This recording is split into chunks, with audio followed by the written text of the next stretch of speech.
Assalamualaikum warahmatullahi wabarakatuh.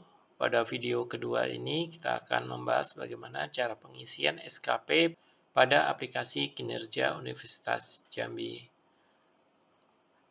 Pada saat pengisian SKP, sebaiknya dilakukan oleh pimpinan terlebih dahulu, kemudian baru diturunkan ke bawahan. Sedangkan pada saat penilaian, sebaiknya dilakukan dari bawahan terlebih dahulu, baru ke pimpinan. Baik, kita langsung saja mempraktekkan bagaimana mengisi SKP pada aplikasi kinerja Universitas Jambi. Di sini saya mengakses aplikasi kinerja melalui gerbang.unja.ac.id. Bisa diakses aplikasi, kemudian dimasukkan user SSO-nya. Silakan sign in, kemudian kita pilih aplikasi kinerja Unja. Nah, ini adalah tampilan awal dari aplikasi kinerja. Untuk mengisi SKP, kita bisa melalui menu di sini SKP, kemudian buat SKP, atau melalui di sini sasaran kinerja pegawai, kita klik akses. Nah, di sini kita akan dibawa ke halaman identitas. Di halaman identitas ini, yang pertama kita masukkan adalah atasan langsung yang akan kita intervensi SKP-nya. Misalnya kalau kita sebagai dosen biasa, maka atasan langsung adalah ketua prodi. Tapi kalau kita menjabat, misalnya dekan, maka atasan langsungnya bisa wakil rektor bidang akademik, kemudian wakil rektor 2, 3, dan 4. Saya contohkan random saja, misalnya atasan langsung saya adalah Bapak Dr. Jeffrey Mazal, seperti itu. Maka saya akan klik tombol tambah, kemudian saya cari di sini. Nah, kemudian saya klik pilih. Jika misalnya saya sebagai dosen, maka saya juga akan menambahkan ketua prodi. Misalnya ketua prodinya adalah Bapak Edi Saputra, saya pilih. Nah, di sini berarti atasan langsung yang akan saya intervensi SKP-nya adalah Bapak Jeffrey Marcel dan Bapak Edi Saputra. Kemudian setelah ini kita masukkan pejabat penilai. Misalnya saya sebagai dosen biasa, maka pejabat penilainya adalah ketua prodi. Tapi kalau misalnya dekan, maka pejabat penilainya adalah wakil rektor 1. Di sini saya contohkan misalnya pejabat penilainya adalah Edi Saputra. Kemudian atasan dari Pak Edi Saputra adalah misalnya Pak Jeffrey Marsal. Saya klik, oke. Untuk halaman identitas sudah lengkap ya. Kemudian kita bisa masuk ke menu perencanaan. Nah, di halaman perencanaan ini kita bisa mulai membuat SKP. Caranya sama dengan ketika kita membuat pada file Excel. Di sini ada rencana kinerja, kemudian aspeknya ada 3, kuantitas, kualitas, dan waktu. Kemudian ada indikator kinerja individu, kemudian target. Kemudian di sini ada jenis SKP. Nah, jenis SKP ini nanti bisa kita pilih. Misalnya kita memiliki tugas jabatan sebagai ketua prodi. Nah, ketika kita membuat rencana kinerja sebagai ketua prodi, maka di sini kita pilih sebagai tugas jabatan. Tapi selain memiliki tugas jabatan, tentunya kita memiliki tugas individu. Nah, silakan dipilih di sini rencana kinerja yang kita buat ini apakah sebagai tugas individu atau tugas jabatan. Nah, untuk mengisi perencanaan, kita bisa memilih terlebih dahulu di sini ditambah kinerja, apakah kinerja tambahan atau kinerja utama. Misalnya, saya sebagai programmer ditugaskan untuk membuat sebuah aplikasi kinerja. Maka di sini saya akan membuat rencana kinerja yaitu mengembangkan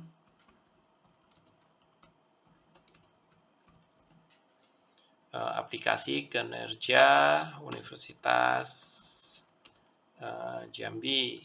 Kemudian kuantitasnya adalah banyaknya aplikasi yang dikembangkan, banyaknya fitur yang dikembangkan, misalnya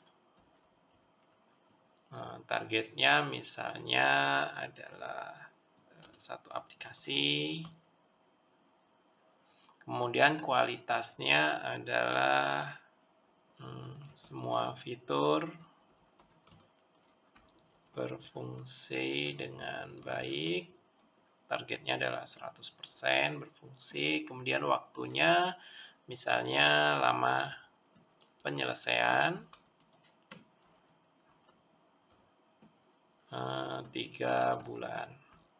Kemudian jenis SKP-nya tentunya adalah individu. Kemudian kita klik tombol simpan. Nah, di sini sudah ada rencana kinerjanya, sudah masuk. Tinggal kita menginputkan rencana kinerja atasan yang diintervensi. Caranya di sini kita klik tombol ini, tautan, kemudian kita pilih atasannya, misalnya Bapak Jeffrey Marsal, gitu kan. Di sini ada 2 SKP dari Bapak Jeffrey Marsal yang berkaitan dengan jabatan, ya, tugas jabatan.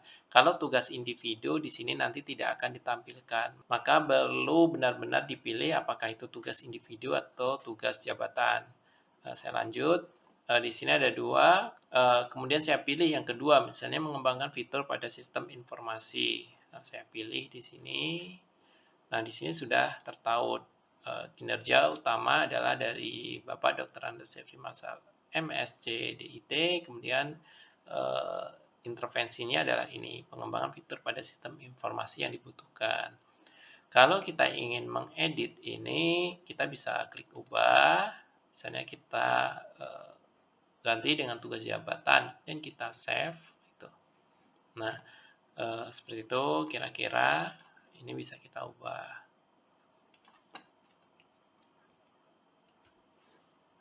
Oke, bisa kita masukkan semua rencana kinerja kita. Misalnya selain saya sebagai programmer, saya juga mengajar gitu. Misalnya saya buat rencana kinerjanya adalah melakukan pengajaran pada program studi pendidikan kimia misalnya. Kuantitas misalnya jumlah SKS yang diajar. Targetnya adalah misalnya 9 SKS. Kemudian kualitasnya banyaknya.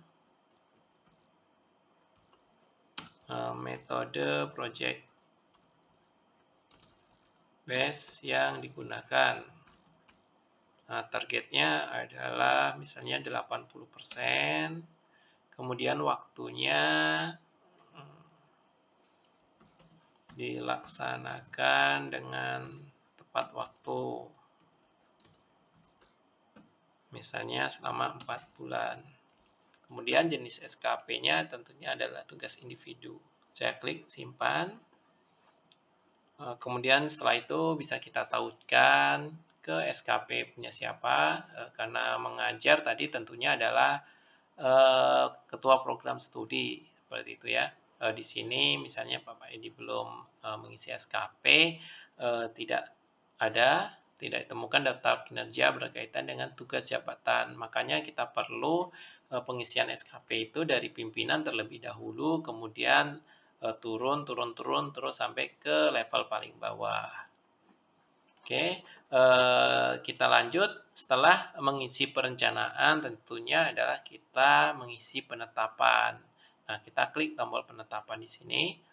Di sini, karena untuk kebutuhan remunerasi, maka kita harus menetapkan target antara bulan Januari dan Juni, serta Juli dan Desember.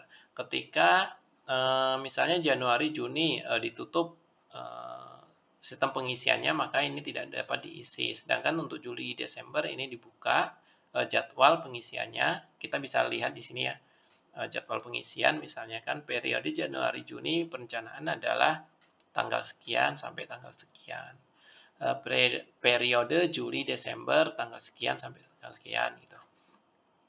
Di sini misalnya target bulan Juli maksimalnya adalah 1, minimalnya 0 gitu. Kondisinya adalah normal atau khusus. Ini untuk keterangan normal atau khusus ini adalah ketika normal, maka nanti nilainya semakin besar, maka semakin baik. Sedangkan khusus, nilainya semakin kecil adalah semakin baik. Saya contohkan, misalnya target maksimalnya 1, ternyata saya bisa menyelesaikan 2 aplikasi, maka nanti penilaiannya adalah semakin baik kalau kondisinya adalah normal. Tapi kalau kondisinya khusus, maka hasilnya jadi jelek kalau saya bisa menyelesaikan 2 aplikasi. Makanya di sini kita bisa pilih normal. Kemudian yang ini semua fitur berfungsi dengan baik, misalnya targetnya adalah 90% minimal gitu, kemudian maksimalnya adalah 100%, statusnya normal, kemudian lama penyelesaiannya minimal misalnya 2 bulan, 2 bulan, maksimalnya adalah 3 bulan. Kemudian di sini karena kalau kita dapat menyelesaikan waktu semakin cepat maka semakin bagus, maka kita pilih yang di sini adalah khusus. Misalnya kita nanti bisa menyelesaikan dalam waktu 1 bulan, kan bagus itu. Berarti di sini kita pilih yang khusus gitu. Kemudian metode di sini apakah direct atau non direct. Nah, kita pilih direct ketika kinerja kita ini berimplikasi langsung terhadap kinerja atasan. Misalnya saya contohkan kasus dari direct, pimpinan memiliki kinerja kecepatan tanggap respon pada operasi pencarian dan pertolongan. Kemudian ada tim 1, tim 2, dan tim 3. Masing-masing dari tim ini memiliki kinerja yang sama tetapi pada daerah yang berbeda-beda. Misalnya tim 1 di wilayah A, tim 2 di wilayah B, dan tim 3 di wilayah C. Maka ini dapat dikatakan adalah metodenya direct gitu. Sedangkan untuk non-direct, apabila kinerja kita itu berkaitan dengan bagian dari kinerja atasan. Saya contohkan, misalnya kecepatan tanggap tadi ya, tim 1 dia tidak berhubungan dengan satu wilayah, tetapi mengambil bagian kinerja dari atasan. Misalnya tim 1 dia siap untuk bagian pencarian, sedangkan tim 2 dia bertugas untuk menyediakan sarana dan prasarana. Sedangkan untuk tim 3 misalnya dia berhubungan dengan medis. Nah, ini berarti metodenya adalah non-direct. Biasanya ini dalam kepanitiaan. Pimpinan memiliki kinerja misalnya mengadakan seminar internasional.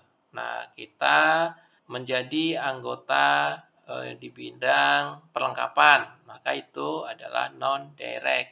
Tapi misalnya kalau rektor memiliki kinerja mengadakan seminar internasional sebanyak 4 kali gitu. Kemudian dekan fakultas teknik dia memiliki kinerja melaksanakan seminar internasional bidang A. Kemudian dekan FKIP memiliki kinerja melaksanakan seminar internasional bidang B, maka itu termasuk ke direct. Kira-kira seperti itu penjelasan antara direct dan non-direct. Nah, kita lanjut di sini. Karena di sini adalah rencana kinerja atasannya adalah mengembangkan fitur pada sistem informasi yang dibutuhkan. Tadi kan misalnya targetnya 55, kemudian saya mau mengambil bagian 1, maka di sini dapat kita pilih metodenya adalah direct. Setelah ini kita dapat klik tombol simpannya. Kalau warnanya sudah berubah menjadi biru, maka ini sudah tersimpan. Setelah kinerja pertama, kita dapat mengisi kinerja yang berikutnya sama. Misalnya di sini melakukan pengajaran pada program studi pendidikan kimia. Kemudian targetnya 9, minimalnya 7, kemudian target maksimalnya adalah 9. Semakin banyak semakin bagus, misalnya normal. Kemudian banyaknya metode project based yang digunakan. Di sini targetnya 80, misalnya minimalnya adalah 60, kemudian maksimalnya 80, normal. Misalnya di sini tidak ada waktu gitu ya, kita tidak mengambil waktu, maka di sini kita dapat kosongkan targetnya. Nah, di sini metodenya adalah direct. Oke. Nah, setelah tersimpan, maka tugas kita selesai sampai di sini untuk pengisian SKP. Sedangkan untuk penilaian, nah ini nanti dikerjakan oleh pimpinan kita. Nah, bagaimana pimpinan nanti menilai hasil kinerja kita, maka dia berdasarkan bukti yang kita masukkan setiap harinya kalau sebagai pegawai. Tapi kalau misalnya dosen biasa, nanti tugasnya bisa diambil dari aplikasi-aplikasi yang ada di Universitas Jambi. Nah, ini SKP.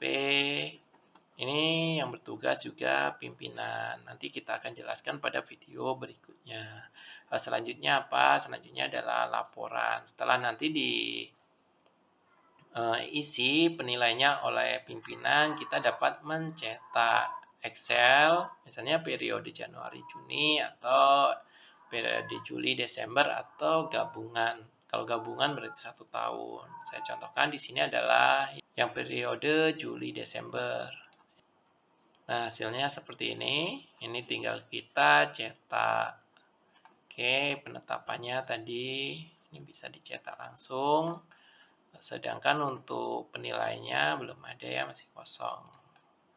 SKP ini juga masih kosong dan laporannya masih kosong. Oke, untuk cara pengisian SKP saya rasa cukup. Sekian dan terima kasih.